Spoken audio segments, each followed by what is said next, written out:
কম বয়সে বেবি হওয়ার কারণে হবে আমার একটা এত বড় রোগ আমি আগে কখনো ভাবতেও পারিনি। অনেক দিন ধরে অসুস্থ লাগার কারণে আমি গিয়েছিলাম কিন্তু হসপিটালে ডক্টর দেখাতে। সেখানে ডক্টরে দেখে বললো তোমার যা কিছু শরীরের মধ্যে প্রবলেম হচ্ছে এটা কিন্তু একটা টিবি রোগের লক্ষণ দেখা দিচ্ছে, যার কারণে তোমাকে কিছু টেস্ট করতে হবে আর সেই টেস্টের রিপোর্ট পাবে তুমি আগে বুধবারে। তো যার কারণে আমি টেস্টগুলো করিয়ে চলে এসেছিলাম আর আজকে সেই দিনের পালা, যে দিন আমি রিপোর্টটা আনতে যাব।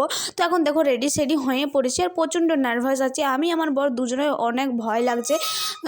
জানি না কি হবে, রিপোর্ট কি আসবে কি না। তো এখন রেডি সেডি হয়ে চলেও এসেছি আর আসার পরে কিন্তু ভিতরে না ভিডিও অ্যালাউ ছিল না, যার কারণে আমি বেশিগুলো ক্লিপ নিতে পারিনি। যেটুকুই নিয়েছি সেটুকুই তোমাদের সাথে শেয়ার করছি।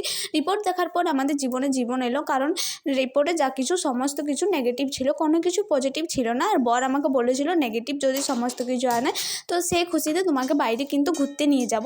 তো সেটা তোমরা নেক্সট ভিডিওতে দেখতে পাবে। আর দেখো এখন কিন্তু আমি ঘর চলে এসেছি আর সেই খুশিতে আমি আমার বরকে এখন ডিম আর সোয়াবিন রান্না করে খাওয়াচ্ছি। Thanks for watching, by.